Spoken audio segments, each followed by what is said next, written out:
Yahweh nalela nalela nalela mingyo lelo pangusi pinzoli nanga. Toi qui fais toutes bonnes choses en son temps. Yes. Lelo pangusi pinzoli nanga. Église Lingomba. Comprenez ce que je vous dis. Sans la sanctification, personne ne verra Dieu. On peut faire figure de prouesse pour rien. Recherchez la paix avec tous. Et la sanctification sans laquelle personne ne verra Dieu. Si connaissance il y a, c'est en sa présence. Si il y a, c'est en sa présence. En dehors de sa présence, il n'y a pas la joie, il n'y a pas la connaissance. Le mieux à faire, c'est être en sa présence.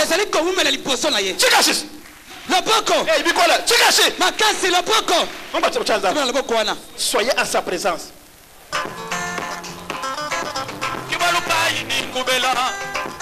Papa wani kibaluka yini kubela mama wani uviwa muntu nepa kutupwe mwale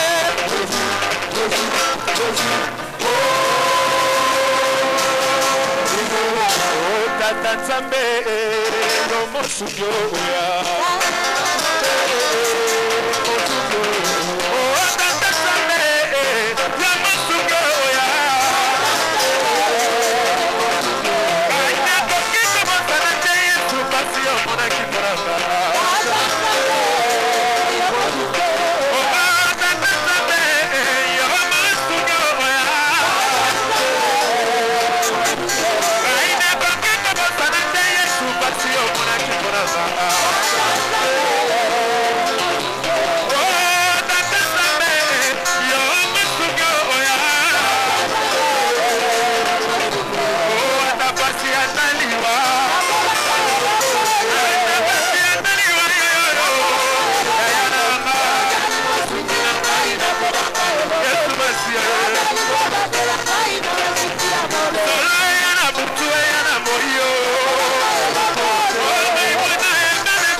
Nous bénissons notre Dieu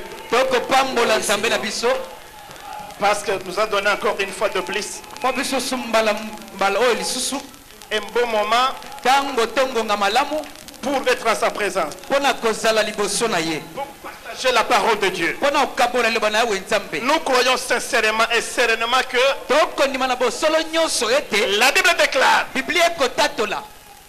Bible déclare, là où deux seront réunis à mon nom,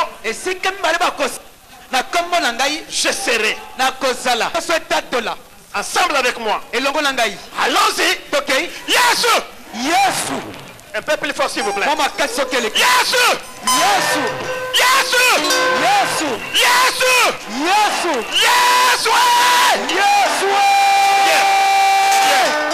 Nous te bénissons notre Dieu.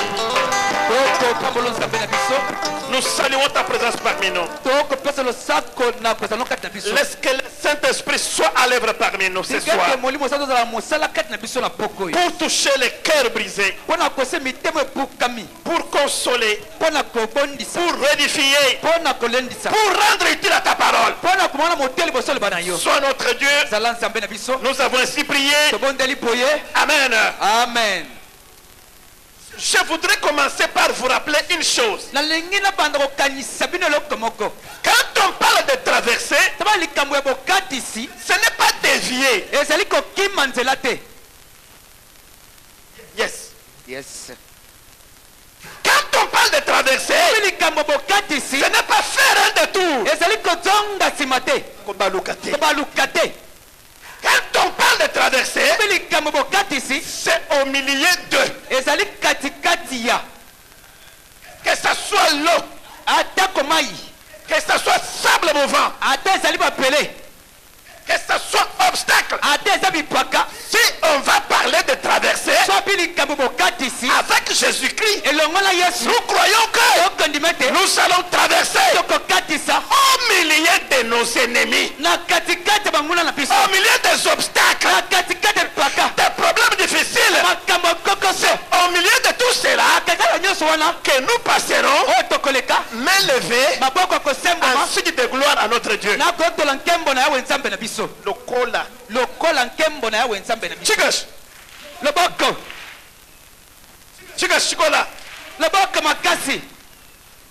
Le thème que nous développons, approchez-vous pour être en sa présence et influencer. Yes. Approchez pour être en sa présence et influencer. Et aujourd'hui nous allons parler de la présence. Je voudrais attirer votre attention. Dès ce soir, dès demain, le lendemain, le reste de ta vie, quand tu parleras de la présence de Dieu, ça va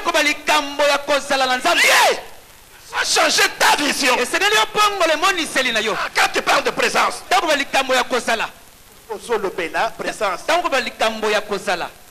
pourquoi? La présence que je vais vous parler ce soir, ce n'est pas la présence que toi tu manifestes. C'est le qu'on sent.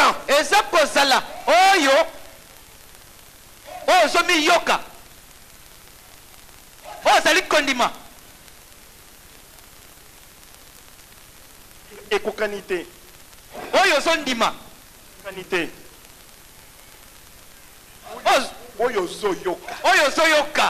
Merci académique. Chikash. Le boko. Nicolas, Chikash.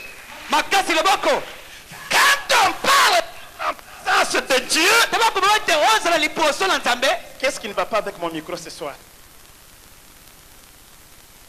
Quand on parle de la présence de Dieu, ce n'est pas toi qui dois remarquer sa présence ou dire que je suis en présence de Dieu. Non, quand on parle de la présence de Dieu, c'est-à-dire qu'on sent, voilà, on sent le valeur, la capacité, l'activité de Dieu en toi. Est-ce qu'on m'a suivi seulement?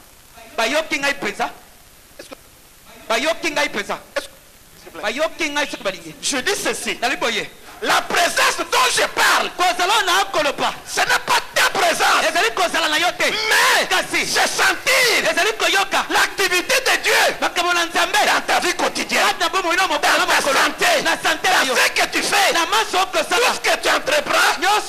Tu sens la présence de Dieu. La présence. Que je vis avec lui, que je marche avec lui, n'est pas au même rang ni de Moïse, ni d'Abraham, fils de Dieu.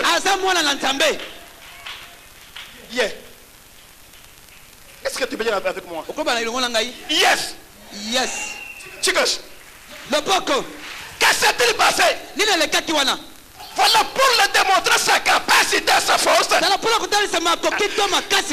laissa un peu en bas et lui montait un peu en haut. Parce que j'avais dit la fois passée que c'est dans le mouvement que Dieu opère. C'est dans le mouvement que Dieu brise. C'est dans le mouvement que Dieu change. Pendant qu'il montait, Pierre, Jean et Jacques l'observaient. En observant, ils ont vu apparaître deux messieurs, Moïse et qui? Français dans ma questionnaire. C'était qui et qui? Non, non, je sais que j'ai mis.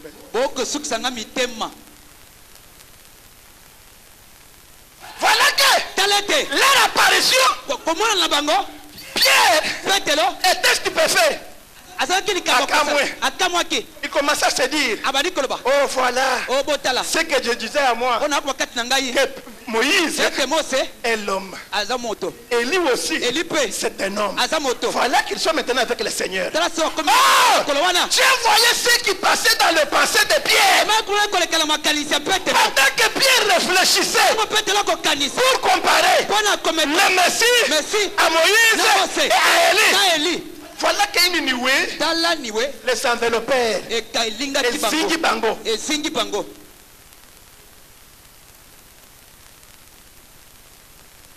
Après cela, il n'y a eu qu'une personne qui est restée. Après la nuée, c'était qu'une personne. C'était qui? C'était qui? C'était qui? Acclamons pour Jésus. Voilà qu'en ce temps-là, une voix fille attendue. Celui-ci, ce n'est pas Moïse. Encore moins Élie. Encore moins Abraham. C'est celui-ci que vous voyez là, qui est mon fils. Le reste, écoutez-les. Et Pasteur Freddy nous avons prêché la fois passée. Pasteur Freddy nous avait prêché la fois passée. Il y a plus de bénédictions quand on écoute que quand on parle. Il y a plus de bénédictions quand on écoute et quand on parle. Parce que Dieu nous a obligés d'écouter son fils. Ce n'est pas de répondre à son fils. Ce n'est pas de dialoguer avec lui. Ce n'est pas lui résister. Ce n'est pas lui défier. Son père nous a recommandé de l'écouter et comprendre ce qu'il désire que nous fassions. Chicos. Le boko. Chicos. Le bon côté. Yes, ouais. Yes, ouais. Yes, ouais. Yes, ouais.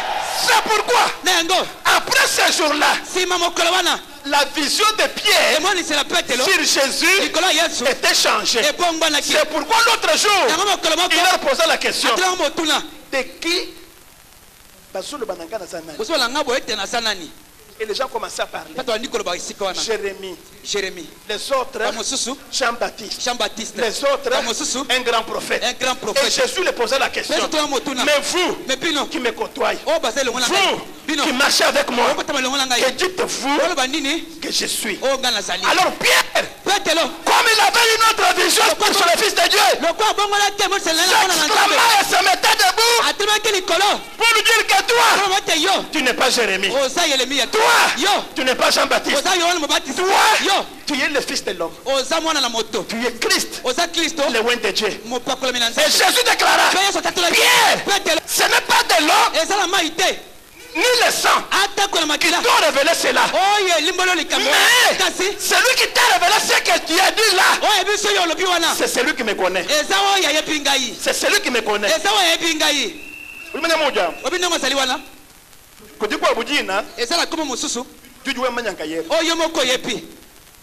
bato mosusu bayebi yango te so oke na nzela oki moto abengi na kombo wana obete moto wana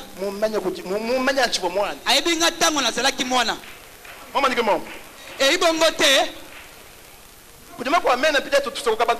elamaka makomo mosusu bongo bato bakoyeba ya bakomo mosusu topomeli bato boyete bayeba te olie te bato bayeba kombo wana bato mosusu bayebi yango kati ya bato yo fandi oyo te abelelo na kombo wana okotala epa boye otali boye obi wana ayebi nga malamu po kombo wana eyebana te babenga mpe lolengo na mokolo moko biso mingi esika wana ayikomoka mine esika wana ngabie wana penza ayebi ngai wana asali nini ayebi yo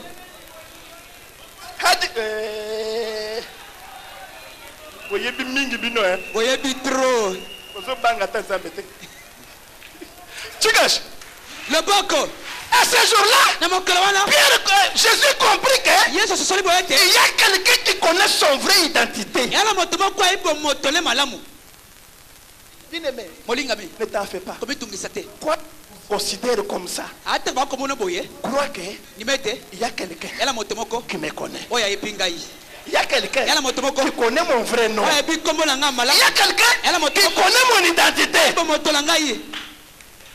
Ngai nazalaki na pasi ya masumu.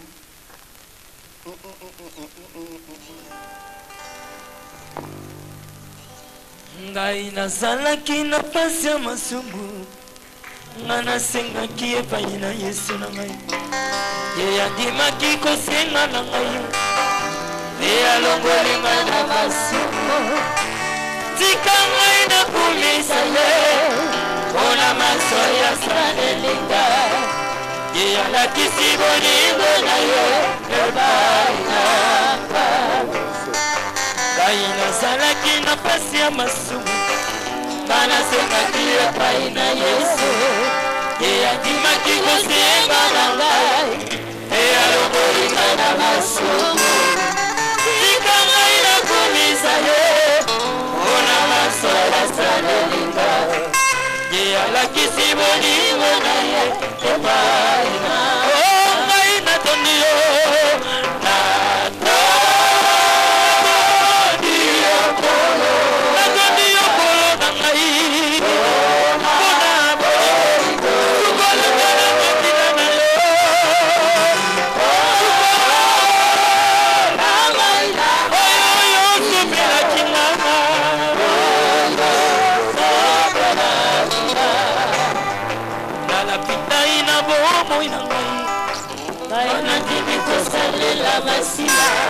Ana sengia tenguya na ye ebatera kangaita monyoso nalingita na komasa beto na miso taino Yesu nanga ina gogo komanda lola malo ina dodio nato dio kolo nanga yo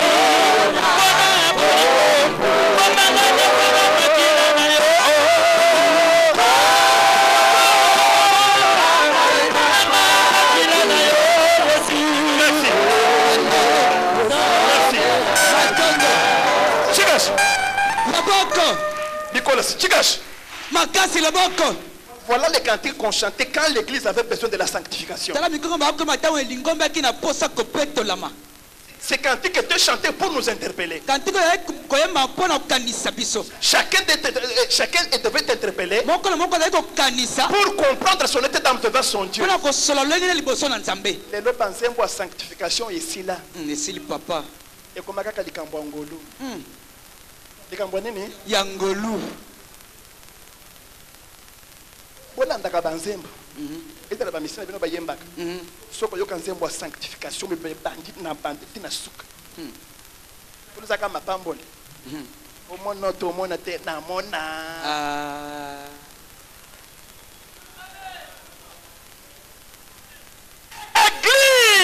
l'église, comprenez ce que je vous dis. Sans la sanctification, personne ne verra Dieu. On peut faire figure de prouesse pour rien. Recherchez la paix avec tous et la sanctification sans laquelle personne ne verra Dieu. Pour m'introduire ce soir, restez assise, qu'on nous lise Acte 2, verset 28. Vite Théo, s'il vous plaît. Acte des apôtres, chapitre 2, verset 28. Nous lisons Actes des apôtres, chapitre 2, le 28e verset. Nous lisons au nom puissant de notre Seigneur Jésus-Christ. Recommence, au nom de Jésus. Allez-y. Nous lisons au nom puissant de notre Seigneur Jésus-Christ. Tu m'as fait connaître les sentiers de la vie. Tu m'es rempli de la joie par ta présence. Amen. Tu n'as pas bien dit toi. Nous reprenons. Tu m'as fait connaître les sentiers de la vie. Tu m'es rempli de la joie par ta présence. Amen. Bien dit chapitre mwibidi verset wa 21 mukulu nyatubala muri ndera Yesu Kristo wewe wakumanyisha injila ya moyi ne unguje nteteneri sanka kumesu kwebe. Amen. Chikashi Loboko Nicolas Chikashi Loboko Actes des apôtres, Misala Bantoma, l'auteur Mokomi, c'est Luc. Ezali Luc. Ce n'est pas Paul comme vous prétendez là. C'est Luc le docteur qui a écrit Actes des apôtres. C'est lui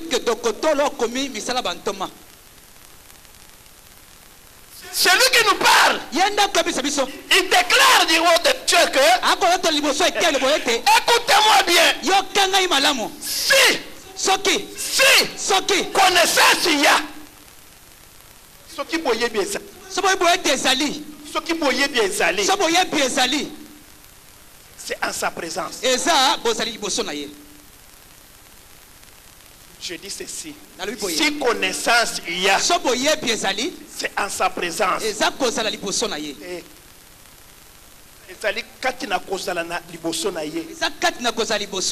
Voilà. Si connaissance il y a, c'est en sa présence. Si il y a, c'est en sa présence. En dehors de sa présence, il n'y a pas la joie, il n'y a pas la connaissance. Le mieux à faire, c'est être en sa présence.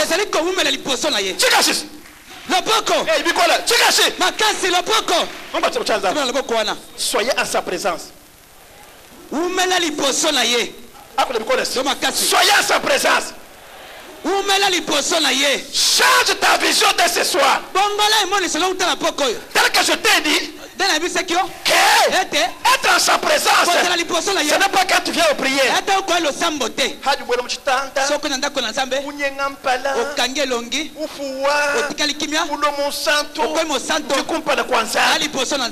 Tombeau vide, papa.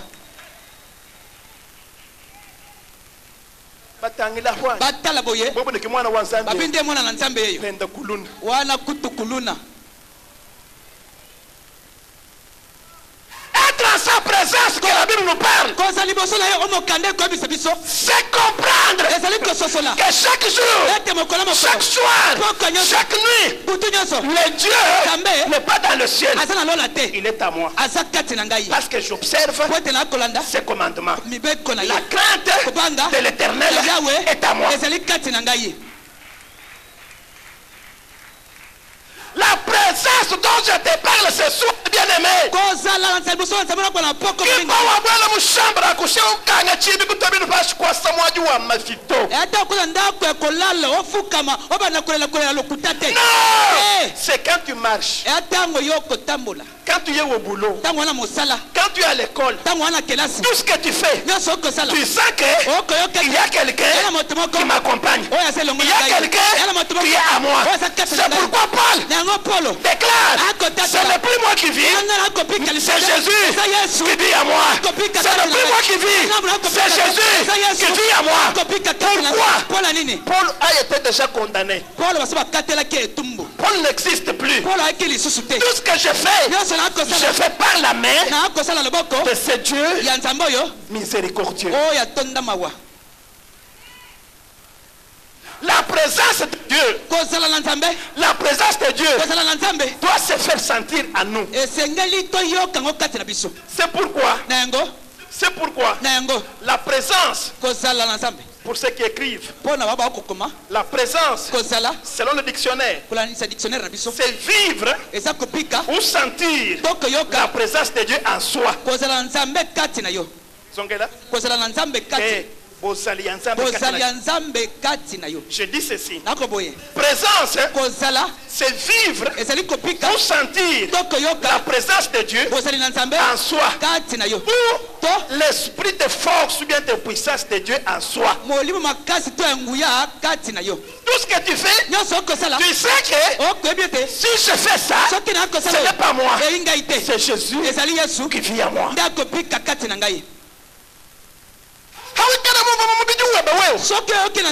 Mukijana uchinji anumoyi mupi anubyakulaku anubijana anukujula kwa mwaji anumalumabi. Tu n'es pas en présence de Dieu.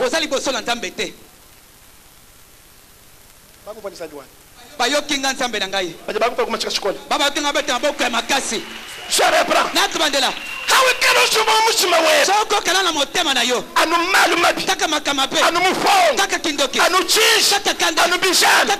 n'es jamais en présence de Dieu. Parce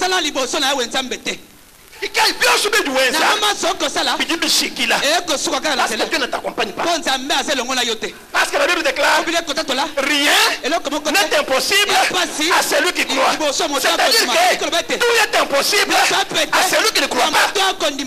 Mais si tu n'as pas la présence de Dieu, par quelle voie tu peux réussir? Jamba ujunu, Jambo okomela, malakache ujunu, motoko okomela, buloju julo, indoko okolo. Dites-moi, Yebisangai, tu vas réussir par quoi? Okolonga lansela. Par quelle magie? Na mlolenge kani. Chikash. Leboko. Chikash.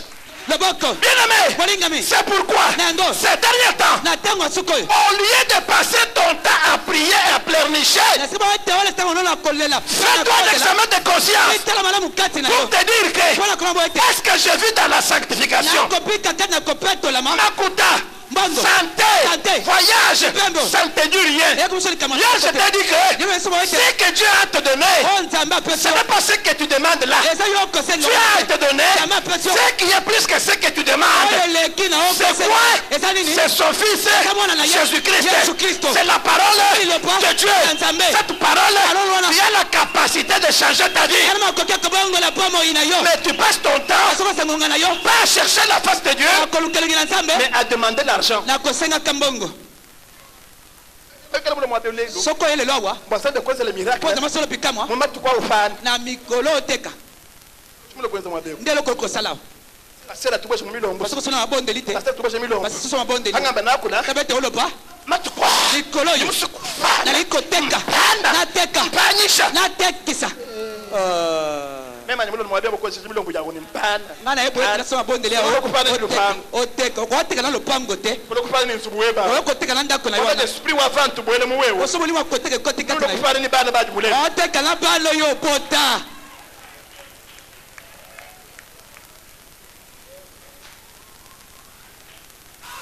Voilà.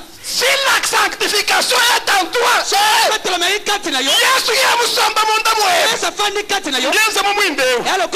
Muji mutemeshe. Kawanu ke batumoto. Kawanu ke batuishito. Kati tuishinga yato. Kuji tunokuita bamwinde. Wajike kajao. Yesu ya mubwela munda mwe bamba. Makuta. Ajalo kuita ba Yesu. Sante. Unokuita ba Yesu. Si. Unokuita ba Yesu. Voyage. Unokuita ba Yesu. Sikoyo. Tudimo kusongola chini. Nino kopona penza. Yiko kongres. Tudimo kusongola chini. Okopona nini yo? Belela makasi. Yesu wetu awe. Belela makasi. Yesu yambie. Bien-aimé. Bien-aimé. Dans ta vie quotidienne, fais un effort que la présence de Dieu soit manifeste. Si la présence de ce Dieu sera manifeste dans ta vie, nous mon anshima.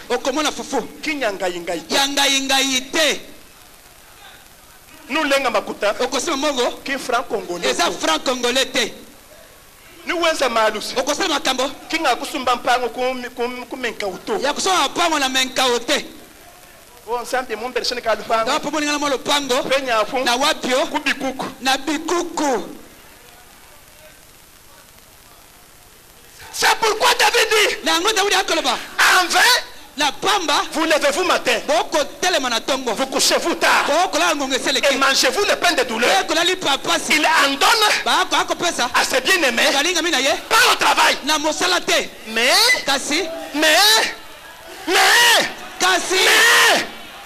Kimbo français nchini zadwa. Ni français ali kamonini nzambe nanga. Akola yiku français nungeza disaka. Bo bali français pesa nga esengo. Il en donne à ses bien-aimés pendant. Ako pesa walinga mina etanga bazala wapi ya kolala. Là Dieu descend. Wala nzambe akitaka. Pour lire. Pona kotala. Pona kotanga. Pona kotanga. Dans tes pensées. Na makanisi na yo. Kudima kwa mali. Ema kamusoso. Adinzambi na besoin. Nzambe na ngoposa. Kimbo umwambi na to. Ya po bisa ete. Zambi kayenda. Abala malu awu. Munda mwomoiwe. Na motema na. Abala malu awu. Mumejie. Na makanisi. Uyenza. Ako sala ngo. Uwe mulali. Yo lali. Uyenza. Ako sala. Kuibumanya to. Uyenza. Ako sala ngo. Utabuluka. Zambi mkwenza na bwana. Zamba salo likambo. Lekele kupi tu comptes pour kwambila nzambi maluo sto. Yako satango na pulo ko sema kambo nyoso te. Ngambile la. Yebisela ngaye. Kwambila nzambi maluo sto. Ko yebisa nzambi makambo nyoso te. Te.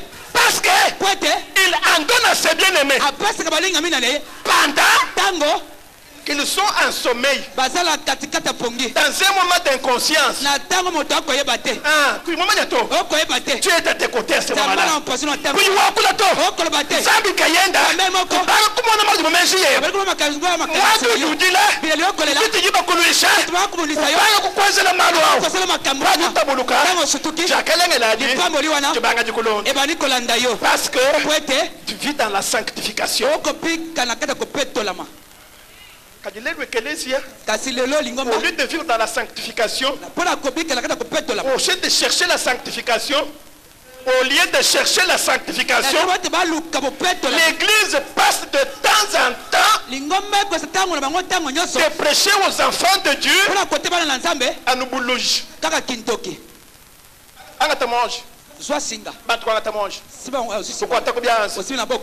Tangile bado sumpinje boss. Ale bele mozo moshingo. Betango singa na kingo. Koka. Benda. Udushe bato ba bende bwachi. Oko mbato na bato pona nini? Ambula mwele. Zwa mupanga.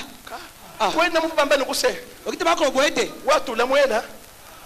Oya ko mupanga akokufa na mupanga na ye. Moi je vous avertis Ebenezer. Ngala ko msibino bana Ebenezer.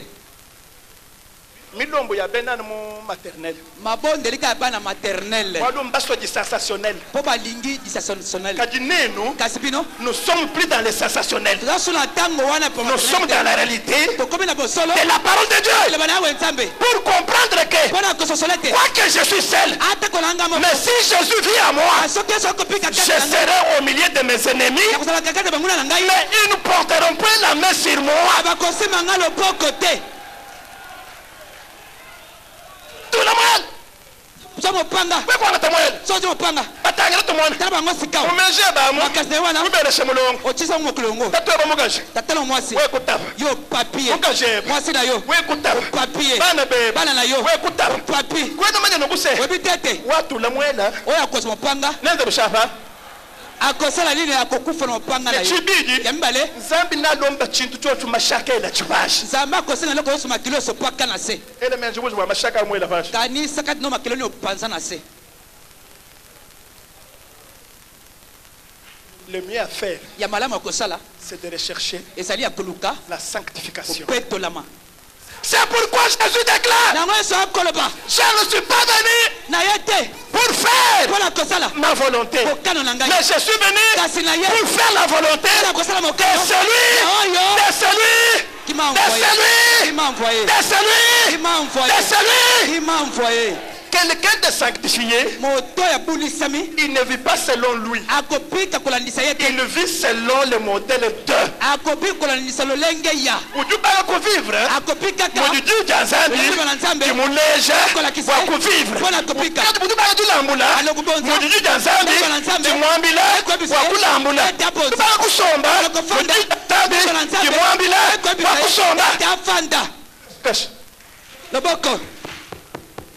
Chikash. Le boko. Bajifanya mashikash. Baba sima le boko. Malonga ndi malaba. Bakamana bakilobi wana. Mwana bajihanya mambasomba. Teba yana simba fandi. Ko bamona. Loko amoni ngai. Baba mona. Loko ba komona ngai te. C'est quoi? Nini wala penza? C'est quoi? Nini yo? Basombile ke. Bona tika ngo. Kotika te papa. Nous devons être à sa présence. Pourquoi? Pour vivre selon sa volonté. Premier élément. D'être à sa présence. Nous devons être à sa présence pour vivre selon lui. Jean 6, 32 à 40.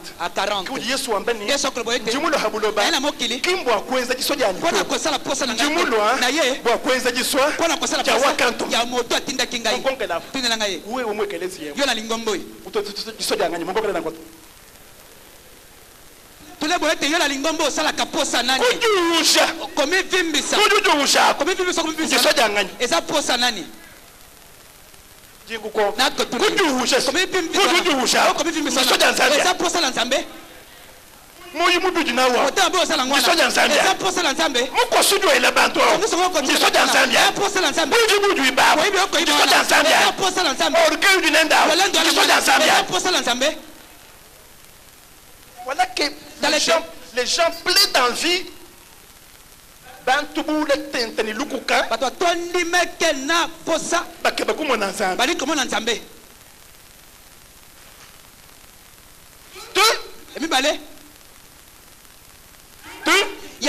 Nous vivons en présence de Dieu pour être brisé et vivre selon sa volonté et sa forme. Là, je vais vous inspirer de l'exemple d'Élie et d'Élisée. Voilà qu'Élisée n'était pas un fils d'un pauvre. Mais il était infirmier.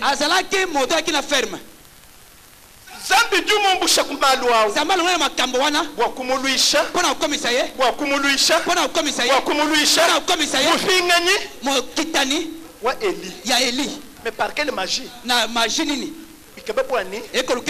alekele bu patron mo voyina ate ki patron salaki na mwana ashipa ngombi voyina ama ngomba salaki nango alonde Eli alande Eli wa shela mwene mujimu kwatika moto mosala wa Eli ya Eli wa shisha kupinga na haba wa Eli kwate akita na Eli bien aimé molinga me we mwenye versao soko imola ngwana mwene patron we bawo patron na wana no mulombe na sala okobonde la pona no mwabila se no jungele mo soko changa likolo no jukenge soko nyokola no juwaza besu juwaza ndimo mwenye nguse chikondo na sheye Elise ate Elisa uvo mwene mujimu azalaki moto ya Eli.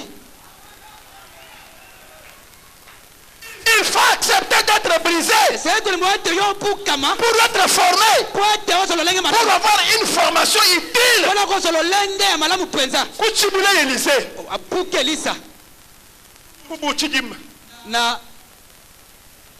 na mokati bilanga Ushia ngombe. Atiki bangombe. Ufika munjila. Atomi na nzela. Ye ni mema muya. Ya beso la kei. Ngombe ni sami na moyo. Bangombo na koka posa nango. Upingana. Azongi. Uyishipa yonso. Abomi yango nyoso. Wambele beda mjumu nuguse. Koto mosala boete. Lambayi. Bolamba. Enza ibishapa. Jai. Posa lili polia. Ulonde Eli. Alandi Eli. Ufika na Eli. Atomi na Eli. Webe mujimu. Mosala na yo. Ngutu mama ya kuno. Natindo maya komela. Ungu achile mujulu. Osala mama ya kowa. Osala maya komela. Woji mwa kwenza. Yo ko sala yango. Mboka. Tunanga ye. Woji mwa kwenza. Okoyi ko sala yango. Bama mukonga. Bama bo tuna na. Woji mwa kwenza. Yo ko iko sala yango. Sikuma buju fule ni Zambia. Ndeso ko wele la Nzambe ngwana. Prisma buju mwingi la uso. Puka moko zelana. Zambia musuku ku brise wewe. Zamba liko puka yo. Kupesha forma muko. Wapo so lengi muso. Forma ngulo yi. Pepo na lengi ya. Anji taba. Ndi malanu. Zambia za chukula chudaji. Zamba puka na loko zali wana. Ele Yesu haleluya. Pesa haleluya. C'est du haut de cette chair. Ezaka likolo etelo. Unga kana mbele nukuse. Ona biso ngo yete. We mwenzere. Soko salimbeba. Mulo mbaza de protection. Osaliza be ko batelama. Wenji bibi. Osali mape. Poachini. Pona nini? Kwa hakilo mbaza de protection. Pota osenza be ko batelama. Kumbala. Eloko liboso. Udwanjo chibolo protection. Akubuka na ko batelama na yo wana. We mulo mbaza de protection. Osaliza be ko batelama. Cadre yosi mvuvana na yaya. Bati oko kana mangwana. Papika de influence. Baba za haki ko salisa Ba wana. major. Ba major. Ba capitaine. Ba capitaine. Ba généraux. Ba généraux. Ba ministre. Ba ministre. Pas du tout de page. Soko fuka mina. Wa bilazami nukuse. Sois mon protecteur. Salamu bateli na ngai. Sabe jubu mbusha bosu munemu. Zamba ko wanso na kisasa wa. Eba munome kukikwita. Oba nome na kikwita. Ewu yoku bandu. O ake bandundu. Ewu yoku goma. O ake na goma. Ushalaka ye. Otikeli yo moko. Wanzabi pinjewu. Pona Nzambe sikawa. Banga jukulama. Abana ko batela yo. Bangu mvani. Bayoki ngai. Bangu mvani. Bayoki ngai. Chikash. Loboko. Nicolas, chikash. Makasi loboko. Même quand on a des cabines segel. Na sino boete sasa la melangai. Tutumbuka mu Johannesburg. Tatolo na Johannesburg. Boku ya Mozambique mu Lusaka. Pona kena Zambie na Lusaka. Je t'ai accompagné d'un garçon. Na zaki na garçon moko. Hata tukuya. Na kokende na biso. Nous avons pasteur Sambela. Habite pasteur Sambela. Jingambela Zambini. Na bina Nzambe te. Sois mon protecteur. Salamu bateli na ngai. Eza byo sibi juwenza. Salama soko sala. Toni monga Afrika. Tino ngana kokoma. Fabo di mobis. Tokomi na bis. Batangela ku Lusaka. Tokena ngambo ya Lusaka. Tufika ku Bet Bridge. Ku frontière wa Afrique ni Malawi. Ni Zimbabwe. Na tokomi na monde la Afrique na Zimbabwe. Ufila wani passport. Na pesi passeport nanga. Litaba. Bandimi. Mpita. Na leki. Ye ufila wenda. Ya pesi kaye. Wewe jumuivi. Yo amoyibi. Wewe mukasho. Kota na boloko. Nyamba kulo mbanzabi. Na niko bonde la Nzambe. Nzambe wani. Nzambe na ngai. Ye kumvwa nyene. Ye kuna zaye kokena ye. Chinde manye kunya yeto. Na bia pera hako kende. Baba mko atempinje. Batangia sikoyo. Manye kandi kunya yake. Na ko mmesanga selebla hako kende. Panya mwa ndomba de muleka la hwan. Tala kila semo tibatika iwana. No. Te. Go. Te kende. Ngapie. Nyanka ji nyampinje. Na komo kende sikawa. Kwa kubwele mu bis. Pona kota na bis. Biso ka so kutuka. Bis liko kende. Meme sala wandeke. Na tikali moto asuka.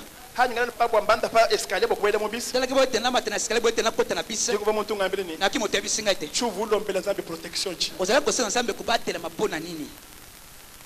Umwa moni muteka menje ba mu mwana ewu. Nuko amuna bo tucheki makalisino kati na mwana oyo. Ki mwa chubulu yu mwana. Nde ya puki mwana oyo. Nda kumpinje. Kende kaka sikoyo. Uju mwana ni. Okomona ete. Il est ton protecteur. Asa mo bateli na yo. Chikash. Loboko. Chikash. Loboko te.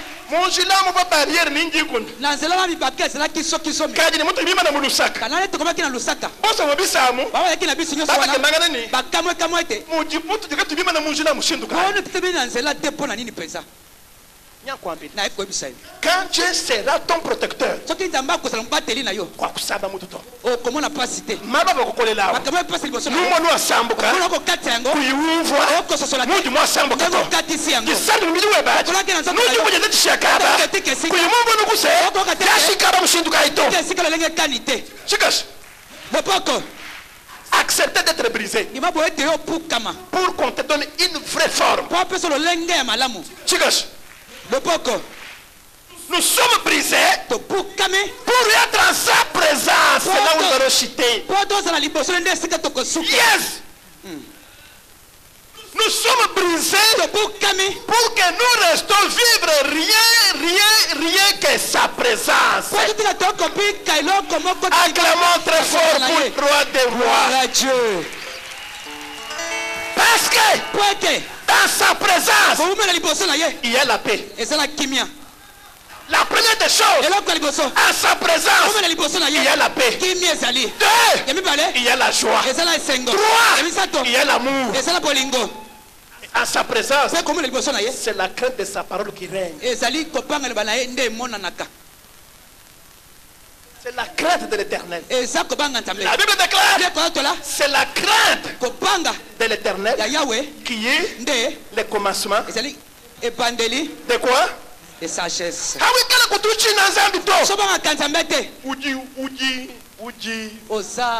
Oza. Obeto ebiwana. Oyebi no côté.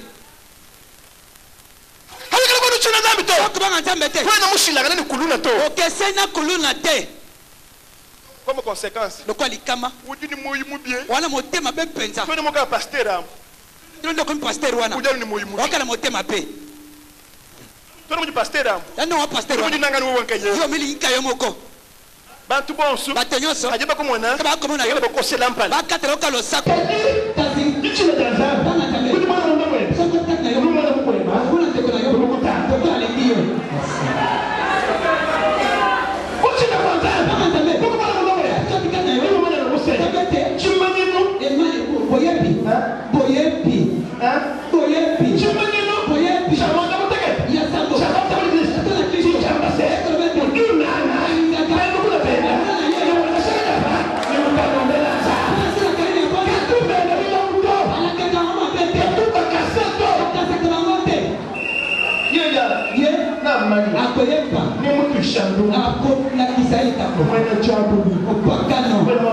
sagesse.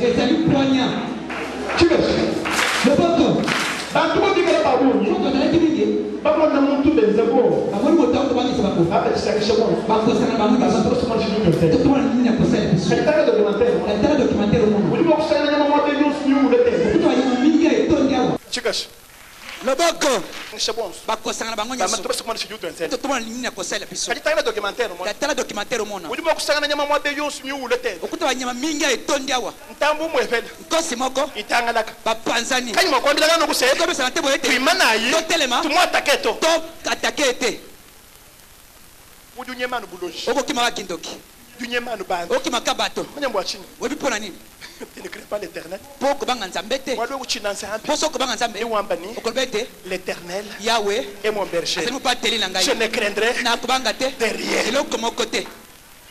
Même si je marcherai dans la vallée de l'ombre de la mort, tu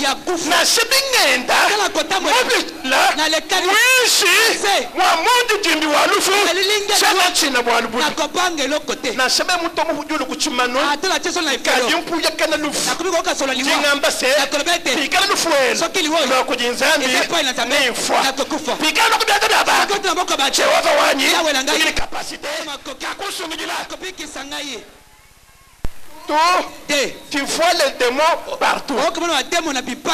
Tu vois la sorcellerie partout.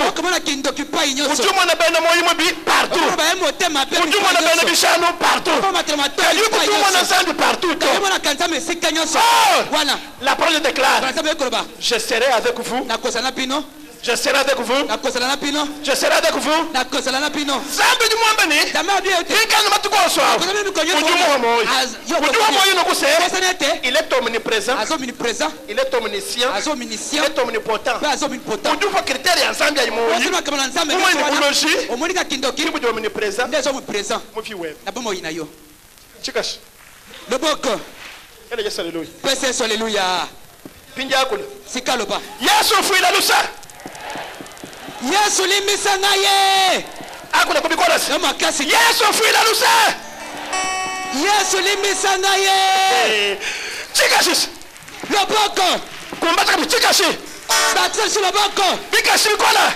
Maboko makasi. Les 4 juifs à Babylone. Ba Yuda mine na kati ya Babylone. Ba nani?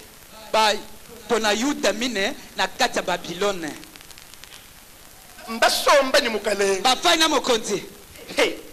Bajiba bambile ni. Basambo yete. Kuku ilayi. Bongumba mela. Lufi. Ekeko. Mwambila. Ibisai. Bwa lufi mu. Pona ekeko. Chena kuku ilato. Yabisa boyete pona ekeko na kongumba mela yango te. Ako lebikola si. No makasi. Bwa lufi mu. Pona ekeko. Chena kuku ilato. Na kongumba mela te. Lelo lufi ngonchini. Lelo ekeko ezali konini. Écoutez-moi bien. Yokanga malamu. Lelo lufi ngonchini. Lelo ekeko ezali nini? C'est la mode. Ezali mode. Kimbi amba bito. Yama kamolo bakwana te. Lufi ngulu alele. Ekeko lelo yo. C'est la mode. Eza mode. Uju kukuila. Oyo kongumba mela wana. We wanka yeba. Yomoko. Kumachi. Na matoyi. Mato maso sudi kumi na sambo. Otoboli maduso epele. Chudu kebachi. Nili pele okoluka. Mbakulele kwenu bimpa. Abote pala maboto malamu. Ozala kananzela minute. Wa mode. Pour mode. Uya kakenye kumeno ako. Okay, bala mino wana. Bakosamuka na mweba mwe mutangi. Akati sala mino yoko tala. Wa mode. Pour la mode. Mwana mudu voile jipa ya yimu. Dano ati jipa ya mokusawa. Wa mode. Pour la mode. Mwana mutekele mwe de famille. Mwana. Tala mwana. Mutekele mwe de famille. Achele like pa. Utakuwa la mwe bipa. Sote potele mwana. Uju voile mfano. Alati potele. Kwanza mtu ya kukumu. Kama odoro kelinzongo.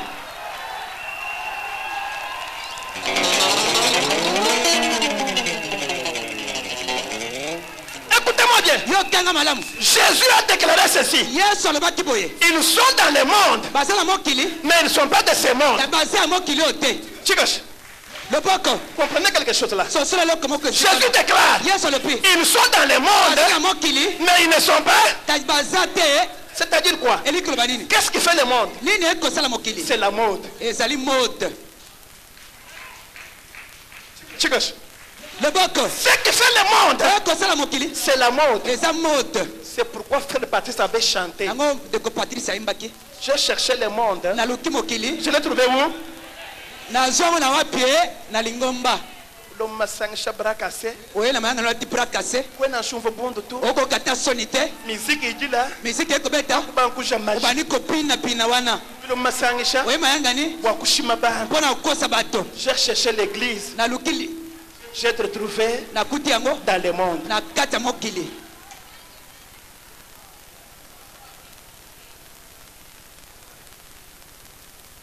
Chicos.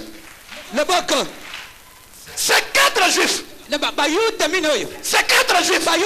Basomba kumesa mukalenga. Bakofala mesa mokonzi. Mukalenga ujana. Mokonzi akolela baba. Baba bambe no kuse. Sambo yeke. Nana basukula na posta yenu. Sio ko batire bisikala bino. Kuku na ilufi. Bongo melekeko. Baba beng. Baboyi. Baba nimbo posta yenu. Biso pona ibonga na bino. Wasambi wetu. Pona samena biso. Toi beng. Toboyi. Combien sont corrompus aujourd'hui? Bato boni baketa bikanyaka lelo. Bwa makuta. Pona mbongo. Combien sont corrompus aujourd'hui pour avoir la vie? Nous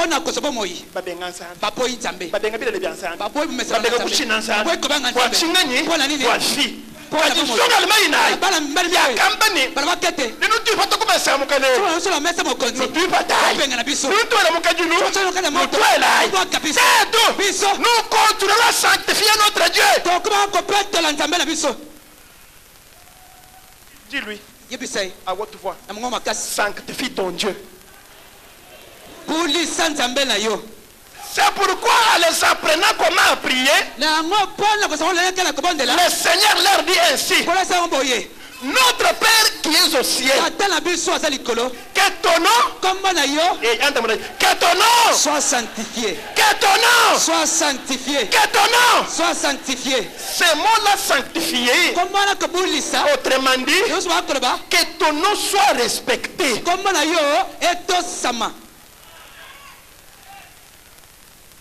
Si tu dis que ton nom soit sanctifié, c'est-à-dire qu'on respecte ta grandeur, qu'on respecte ta divinité, qu'on croit que tu es l'unique et le Dieu véritable. Notre Père qui est aux cieux, que ton nom soit sanctifié et que ton règne vienne.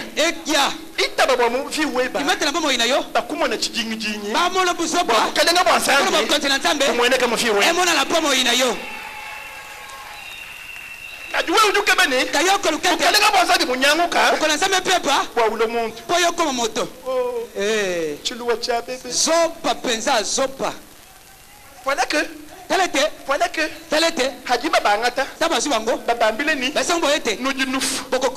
et ils étaient en présence de Dieu. Ils ont senti Dieu dans leur vie. Ils ont déclaré tout haut, si ce Dieu-là ne nous protégera pas, nous allons mourir à cause de son nom. Nous devons le sanctifier. Quoique nous sommes en Babylone, nous devons respecter son nom. Que nous vivons à la table du roi, nous devons sanctifier son nom. Bien-aimé, au marché, sanctifie son nom. Dans ta famille, sanctifie ton nom. En voyage, sanctifie ton nom. Boni kai bwa bantu. Ebeleni ya pato. Badi benansambe. Baba ndimi. Mwe benese. Ebenese. Ajubona n'umunteka. Sokotela na mpepo. Kaza kwa bwana nsambe. Kaza kwa kimondimi. Kenje bishapa. Kama kwa. Esa ligne ekweyi na se. Amarula mala. Amarula eza masanga. Ujubangile kwa amarula. Banakana amarula. Umbuka mu amarula. Ngana malula. Wokubwela mu alker. Okotna alker. Umbuka mu alker. Ngana alker. Wokubanda mu bols. Obanyina mu bols. Umbuka mu bols. Ngana bols. Wokeba campari. Ulu campari. Toni hadi fika ku champagne. Tino koma na champagne. Oh bien souhaité. Oh nyoso yo. Akafuka nzambi bintu. Tanza makela ka biloko. Alabaka e. Jibimba. Eza malamu. Mwana mwana ba sukuru bakula. Tani ba viru balobaka. Chico, s'il vous plaît. Le boko. Les restes des jours que nous comptons pour terminer l'année 2014 soient décisifs. Ambulance ambini. Nimbo kufumulanda. Ndifumulanda. Webwe mungenzele bwaluto. Chana ngitaba muntu to. Anu yenya kayenda. Angenzele bwa. Il va faire pour toi. Babambula. Bashingila. Bela mukaji. Kwinjilabo. Bazeli. Mwishuka ajipakulu. Mufuye nitumfu. Kachabaso. Kajimukanega wambula mpala. Wakutangile mufurne. Nyawe na bantu luko. Katone bene bantu basatwa. Wabune yo. Kajitangila. Kabena basatuto. Kabachena baswikato. Kajimpala wa muntu mwina. Kimwa muntu habule bekuto. Pala wa muntu mwina. Mwana wansa. Si tu vas sanctifier. Régime. Qu'est-ce que vous faites là?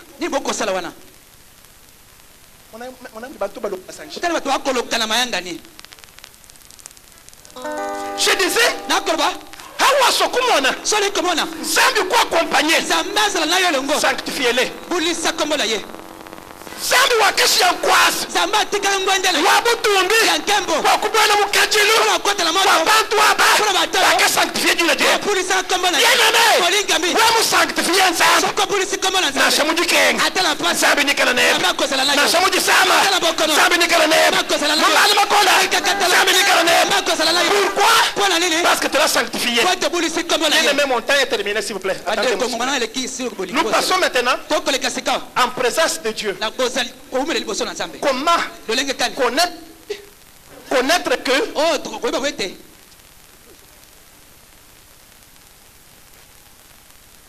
changer interprète un peu. Comment reconnaître que nous sommes en présence de Dieu.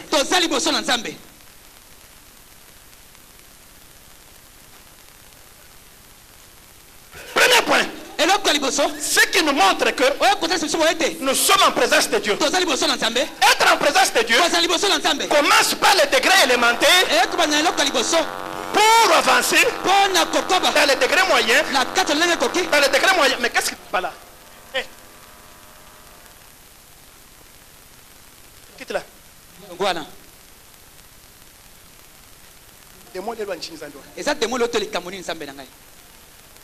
Écoutez-moi bien. Être en présence de Dieu, ce n'est pas dire d'emblée que je suis en présence de Dieu. Non, c'est proportionnel. On commence par A, B, C, D, E, jusqu'à Z. Oui, nous sommes l'alphabet.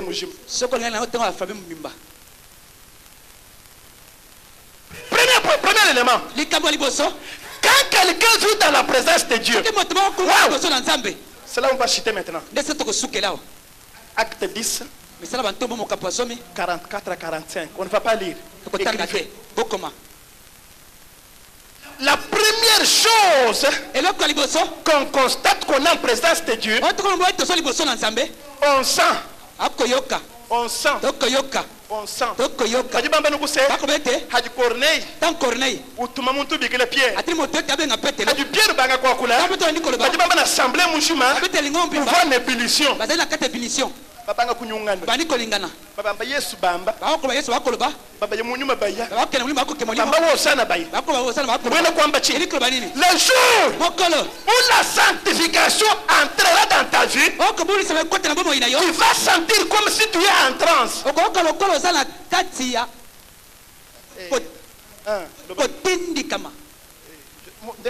En transe.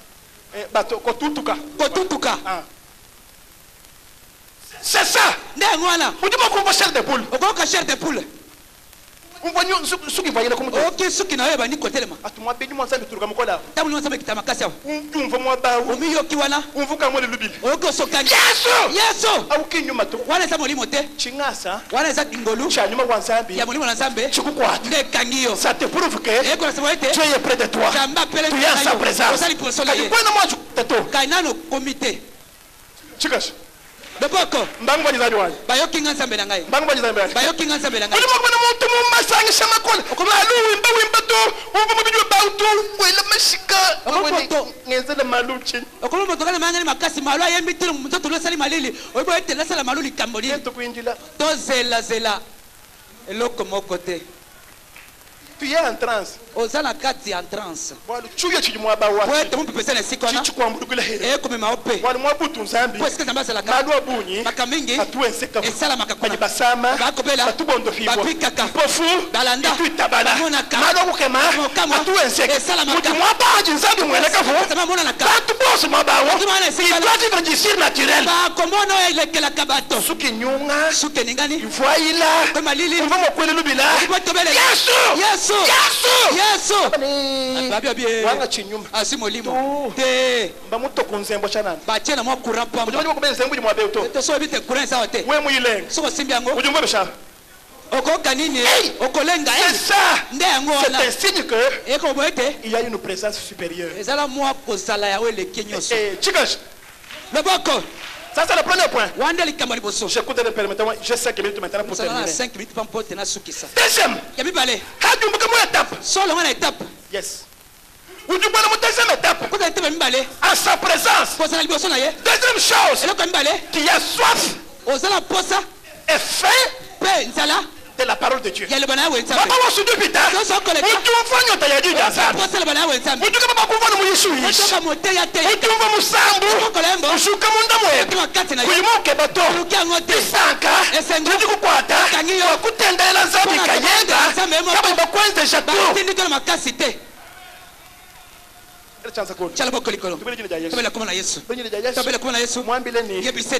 veux ta manifestation dans ma vie.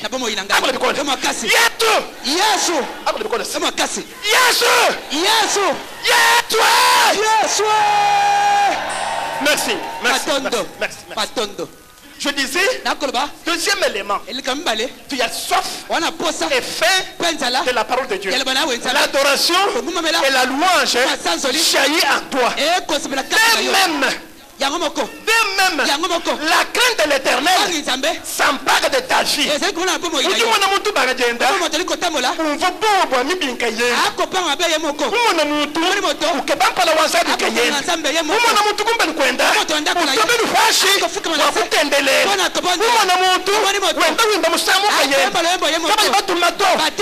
concentré. Il est en train de vivre la présence de Dieu dans sa vie. Kadi wewe ni mungu wewe na mwanzo kumva bingi ngamba bito yebe misambo nyawela son kaka ya okocha matiti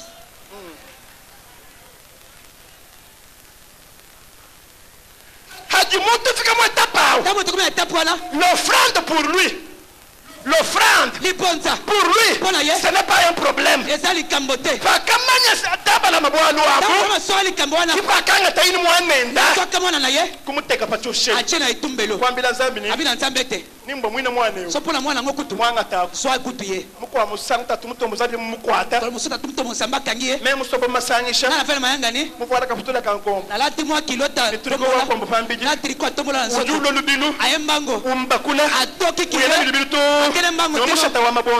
na sanduku abonza abwaki kire abonze pa nzambe nokwandi ngenda tango akotambola ko compare ne chiko buchintu to tasela loko mususu te makalunga ile menshi makwa okalisema kali mususu chikuja akuto akutukuna te hadi ngenda takotambola zala kalibonza libonza nzambe papa ni bidu wamba na okoloba ni bidu ndongolo na okolenga pona ngai anuzande mobita kaka sonza mbandi mi walumema kwete ngai je suis l'offrande nazali ponza offrande liponza anuzambi kaka nzambe kulinja kwamba offrande we ikolo liponza na ye du condamné so katere tumbu chikutani etali okaka mujungi tabe so ko ndima kire kaka yo achini kwambile chi kibulele ndebo solo merci papa. À ce temps-là, à ce temps-là, mon tout doit être tendre la cahier de cahier. Moi, je vais vous dire, vous avez un Vous avez c'est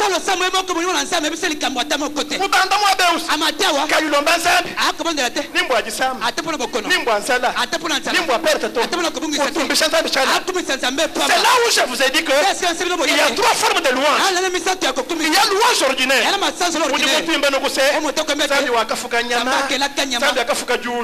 Ça c'est ordinaire. Ça ne change rien. C'est Dieu qui les a créés. Deuxièmement, il y a ce qu'on appelle une louange motivée. C'est-à-dire quoi?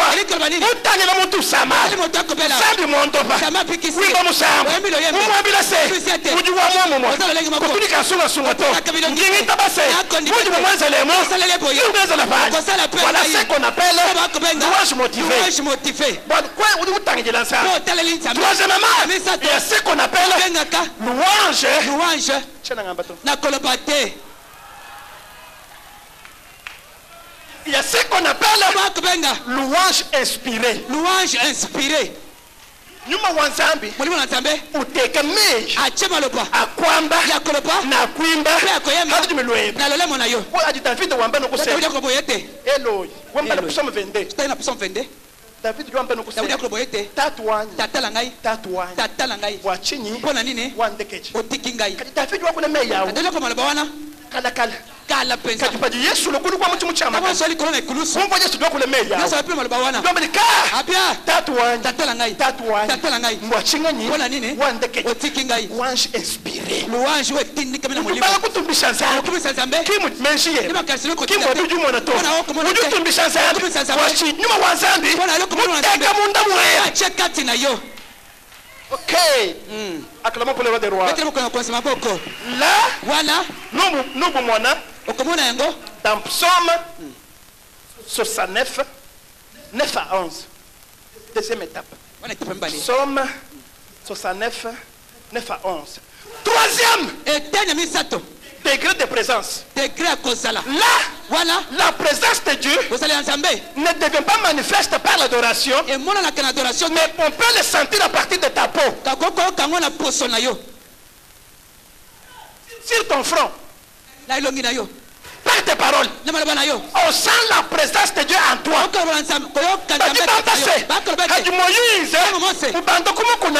Nous sommes en présence de Nizambi. 40 jours.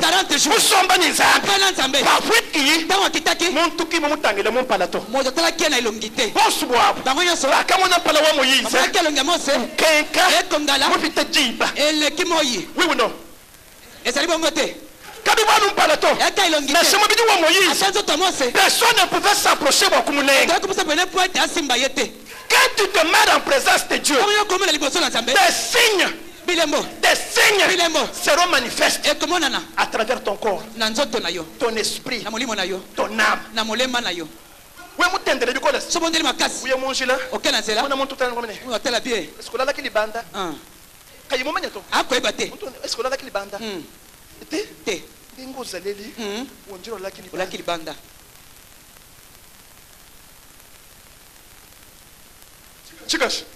le boko. Le bon côté. On sent la présence de en toi. Kikai Paul kama wenda na Paul kama kotamola bambula mishwari bisu lubya Paul basi mishwari wa moto ka Paul bakate kaba basama bachela beli benzo chapa ponto fiu basali bapiki sami bambula bantu bateka munji dimbi wa Pierre so bachela lilinga pe ya Paul benzo chapa bonvo bi basali bapiki parce qu'il était devenu manifeste dans sa vie Paul akoma komona la pomo inaye kimutu jumona ndio moto bonaka muchisalu na wenze ujepu munyema ujepu munyema chini na nini ya tosomone bienté tosomone bienté mutu na bino wana sa clarté présence wansambi awo kozala nzambe wana uju wetufe ndeko etufe bena manga batakisi bena buloji kindoki ba occultiste batomisala bena nyoyimibi ikala présence wansambi uju munda mwa fiweba bajiba nyema kwa kuba nyema to kima bangote hawe kalo ju nyemba ba soko kima bato présence wansambi kozala nzambe kena mu fiweba yana pomo ina yote chikash le boko chikashis le bon côté. Alléluia. Alléluia. Vous retrouverez cela dans Exode 34, verset 30. Exode 34, verset 30. Quatrième dimension de la présence. L'Esprit de Dieu s'unit à ton esprit. Là, ça devient plus pur. C'est quand Paul nous parle que l'Esprit de Dieu dit à mon esprit. Tu peux faire la différence en toi entre quand Dieu parle et quand toi tu parles.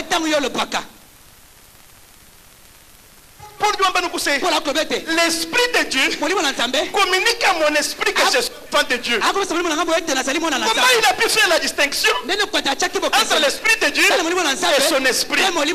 Yeah.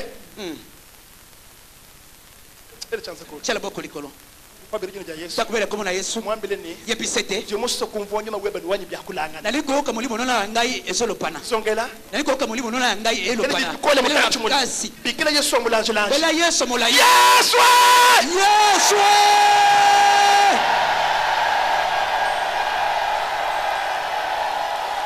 acclamons pour le roi des rois. Petela mokone bakonzi maboko. Acclamons pour le roi des rois. Petela mokone bakonzi maboko. En ce moment-là, na tango wana. En ce moment-là, tango wana. Il y a ce qu'on appelle la connexion. Connexion. Il y a ce qu'on appelle la cohésion. Cohésion bomoko. Pas la cohésion nationale. Cohésion nationale était. À ce moment-là, il y a le téléchargement. Et c'est le téléchargement. Pour ceux qui connaissent l'informatique, bien me saisir. C'est pourquoi Hadikal Manaka qui vient Maman Yipio. Kapokiba tout le monde. Oya pane ki mwana kulutu nani? Nani, vous pouvez tout le nani aibaki kulutu nani? Nani? Wanakabanza mwana mumutegela mu. Tala kabanza na chela ki moteme. Hadikanyema tu. Kimitino. Kama ni baka shipa hebo to kubomaye padika lala tanwa lali katega mtu majibwa acha mtu libanga katika mwana chibanjili amoni eshelle chumbu kafash elongo na se chia penya hapa eke wa pied zabi mwambele ni kama bisete tu es connecté okangami na shemu chisuku atala samba tu es connecté osa connecté na shemu wakayeba atala samba tu es connecté comme preuve angelo aba banda benza bishapa bakweka wewe mwikali ni nzambi munda mweba sokola nzambe kati na yo na shamula la munga chumwa bene bulo atola kakata bandoko banjale banzali baanshi na nzambe bajoba fueka bakomata babanda bakokita bafueka bakomata babanda bakokita bene bulo shimbanye bandoki bakokita nyoka yinyema banyoka kokita tambo yinyema parce que tu es branché pote yo za branché tu nous ni esa bila boete montu nyuma wanzambe atola mulimo na nzambe montu branché to branché montu connecté to connecté moi c'est bu cabine ka 6600 volts asa wa kabina 6600 volts bajiba ka samu chisuku bacheka wana zamba nkayako yango moko kaba bateka sente dito ache sinzilite chibi wa muteye chi kaso chelitoyi udumva nsembu jila muntu oko wamu terike kolela kuna we mukanaye soke sakala kwa kuna funda ni bakoi boete danger omo to bafunda ni danger kanu tunu bala bimpa to otanga malamu te danger to te danger de moram danger de moram mbakufa kwa bene chi muntu emu babelo ko yakati awa nsembu eza loterike we mubuela sokoti uji responsable yo moko so mukuma na yo kimuju muntu uji connecté ko jinzana ne moto pa connecté pa zambi isambe kenu mulamato sama batela kaete uji muteke exposé achaka esika kumalu makola na mikakatano kumasama amakono kubuluji Nakindoki. kubena manga Na matulakisi. uji babele no kuse Kobo yete. nya yawo Ye wana. uji ni bwanu Wana likabo. eza bishapa eza asala lini asala uji wambila njabulu no kuse sama boyete bintu bya job biloko yopo ndio byabi yango wana mubiji wa job toto yopo wow yango wana makuta job Bongo yopo. wow Yango wana. kati moyi wenda Kimo ina ye. nemba njumulamu ngala bateli yango lekela balenga tika basimba lekela balowa tika baloka lekela bele ni lawo tika balakela mabe lekela baseka tika baseka lekela bakenesha Tika banyoka. moyi weba Bongo ina yo. moyi weba Bongo ina yo. moyi weba Bongo ina yo. makuta yeba Bongo na yo. sante weba Sante na yo. ibaka jeba Bala na yo. bana beba Bala na yo. badi muchanda cha muntu bana loboko ya moto badi muchanda cha bana muntu loboko ya badi moto muchanda cha bana muntu loboko ya badi moto muchanda cha bana muntu loboko ya moto à laquelle na oyo tu es attaché oyo à laquelle na oyo tu es connecté ozali connecté muntu awo moto wana kimunani weba ndemo bateli na yo muntu awo moto wana tuju kwa kuya Yako le pesio. muntu awo Moto wana. tuju ni capacité yala makoki ya kuchanger akopongola bidi bantu ba o bato bakolopa ikaita vitu juambani yango tewuli akoloba ete sambie sambo oyo utulu shemensha di bantu belelangana akomisa makasi oyo tokokanisela baninga Chana. pamba kibwa bantu bosto eya mpona bato nyonso te anibwa bantu bedi connecté ta mpona bato baza connecté mon conquête tunelanga ye est-ce que tu es connecté yo mpenza oza connecté munyungu shilafusi ningiselanga ye wana est-ce que tu es connecté yo oza connecté munyungu shafusi ningisa est-ce que ete tu es connecté yo oza connecté en te regardant na kotalaka est-ce kotalaka qu'on boye sent la présence de Dieu tokomona bozala na nzambe est-ce qu'on sent la présence de Dieu tokomona bozali ya nzambe mukwa musango ngala mosusu je marchais avec un homme nakotamona moto moko tu vous m'manya to nayebaki ete il était mon mentor azalaki mentor na ngai il était mon père azalaki ata na de ngai quelque part ka esika moko tu vous m'manya bimpa to nayebaki malamu te un jour mokolo moko tu es dans Johannesburg biso na johannesburg mukalelika kwabo na galerie moko moi pas vos maisons machiko ba indien esika na maison mashika baingi ezalaki wana bato baje muntu amu bato bakokende wana babangata prophétie abena manga mpo bazobisakole bato na kisi c'est là na wana ndimo na muntu bakasi kwa bujuka namoni mwasi moko atelemi uloto aye tino ni mwa butufu nesi ozalaki umutayela talala atali kimia ujumu kanga nukuse atuli ete you are a pastor yo oza pasteur nakusana umutangi natika na akotala ye numukasika bien please please you are a pastor yo oza pasteur anya yes wana bise iyo pasteur aza pasteur yeni oui yabi iyo wali mu bantu bonso mpona bato nyonso oyo wewa yo ujimushilangana okeseni ni bantu bonso na bato nyonso nungwa chibo munda mwanyi namoni oyo ekati na chingambile ngai ni ebisinga ete ndokukwela moyo na opeso mbote muntu di branché moto aza branché hey nzambi mwana menji ngamba tamona mmalabo na akoloba oyo je mets témoin pour ce que je vous parle zamba azalaki na akobisa je n'ai le chimato na akokosa je bino vous te dis la vérité asala mosolo qui vient de mon cœur oyo koutela motema na ngai muntu di branché moto branché na chaque fois bena manga atele mosoto na kisi mbamanyani bayebi ete ewewu oyo mwana wa asa sala mwana na nzambe na chaque voyage atele mopepo mbamanya se bayebi ete ewewu oyo mpenza mwana wa sala asa mwana na nzambe na chaque mulala Atala mbamanya se bayebi ete ewewu oyo mwana wa sala asa mwana na nzambe wachingani mpona nini parce que la présence de Dieu pote bozali na nzambe est manifeste ekomonana dans sa vie. kati na bomoi na ye Cette présence bozali wana spirituelle ya molimo est marquée emonana par na le fruit ya du Saint-Esprit. ya molimo santo Nanga, bolingo Kisanka, esengo, Kitalala, kimia, Lusa, mawa, Wimpa, olamu, Kujibalamatu, kukamana Kujikanda, Nikujifuekesha, kitisa Bintwabi, Biloko wana. Njula mutu wa mutu utende. toi na kata bomo ya moto wana Jabu lukeni mwabo kubwele na sabu to. lona esika kokotela te Que Dieu vous bénisse. Un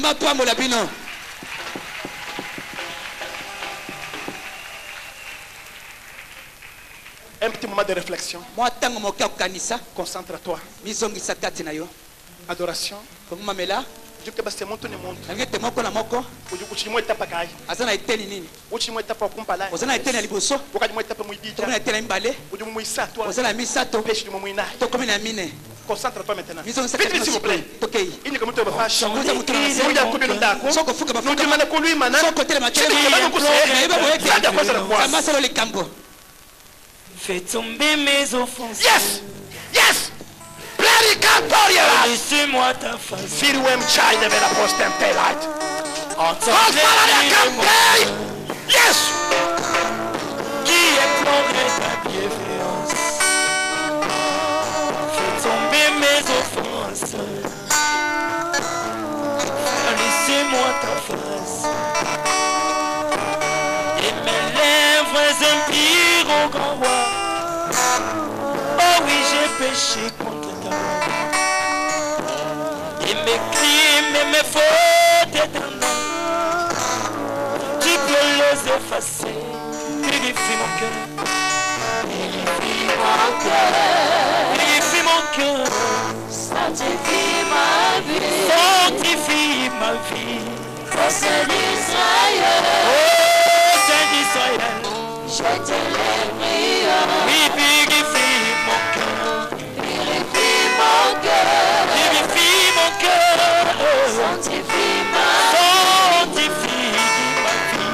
Ô Saint d'Israël. Je te les prie. Je te les prie. Merci. Chikash. Acclamons pour le roi des rois. Un peu plus fort, acclamons pour le roi des rois.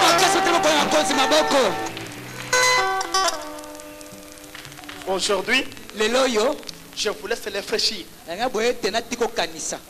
Va réfléchir.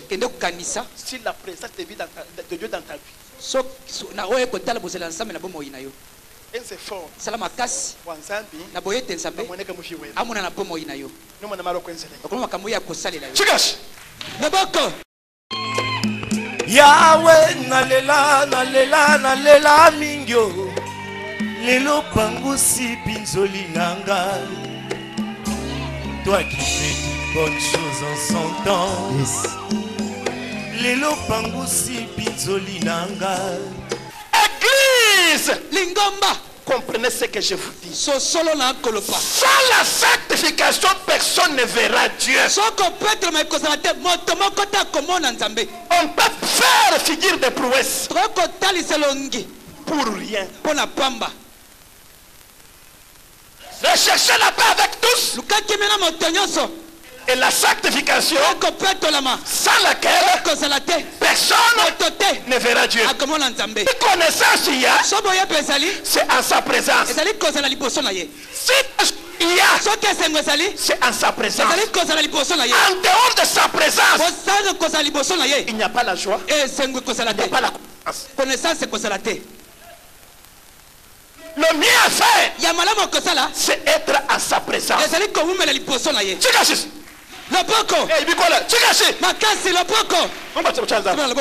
Soyez en sa présence.